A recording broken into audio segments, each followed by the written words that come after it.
Hello guys, welcome back to my channel Shrutika शिजलाई चॅनलवर तुमचं खूप खूप स्वागत आहे। लाईफमध्ये आपल्या आयुष्यामध्ये कोण जर आपल्याला असं ट्रीट करत आहे ना, आपल्याला मान नाही देते, सन्मान नाही देते, आपली रिस्पेक्ट नाही देते, आपली केअर नाही करत आहे, आपल्याला जी व्हॅल्यू द्यायला पाहिजे ना त्या व्यक्तीने ती व्हॅल्यू जर आपल्याला तो व्यक्ती समोरचा व्यक्ती देत नाही ना, तर गोष्ट लक्षात ठेवा, तो जाणून बुजून ह्या सर्व गोष्टी करतो। कारण तुम्ही त्याच्यापासून लांब राहावं म्हणून तो मुद्दामून ह्या सर्व गोष्टी करतोय। काही वेळा काय होतं माहिती आहे का, मुलींना कन्फ्यूज होतात की हा माझ्यासोबत काल चांगला बोलत होता, आज चांगला बोलत नाहीये।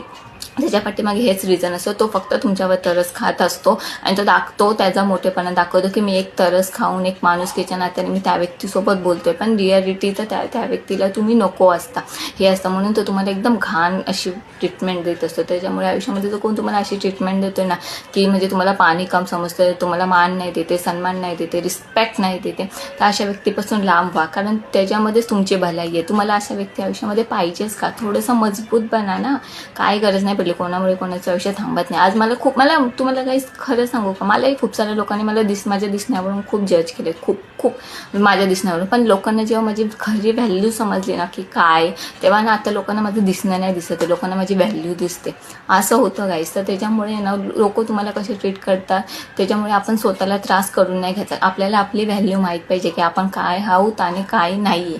आपण स्वतःच्या नजरेमध्ये चांगले पाहिजे, आपण कोणासोबत चुकीचं करायचं नाही आणि आपल्यासोबत चुकीचं होऊन पण नाही द्यायचं। आपल्याला आपली व्हॅल्यू माहीत पाहिजे की आपली व्हॅल्यू काय आहे।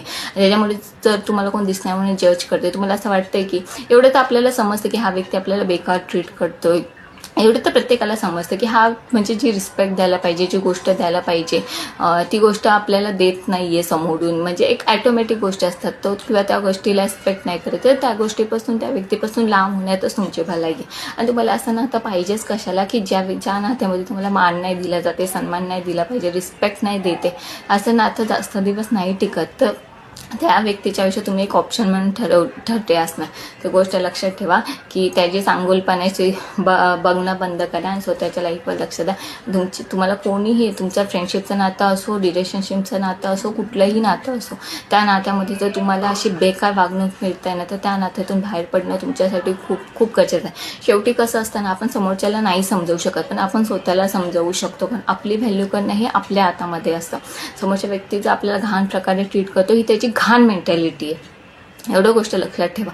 त्याच्यामुळे अशा व्यक्तीच्या मागे धावून आपला टाईम वेस्ट करू नका, खरंच करू नका। स्पेशली मी मुलींना सांगेल, स्वतः आपण काळे सावळे असले म्हणून काय झालं, आपलाही तोच तेवर असणार, तोच आपला मान सन्मान आपण डिझर्व करतो, आणि तो मान सन्मान आपण स्वतः आधी केला पाहिजे स्वतःचा। समोरचा व्यक्ती ॲटोमॅटिक चुकतो।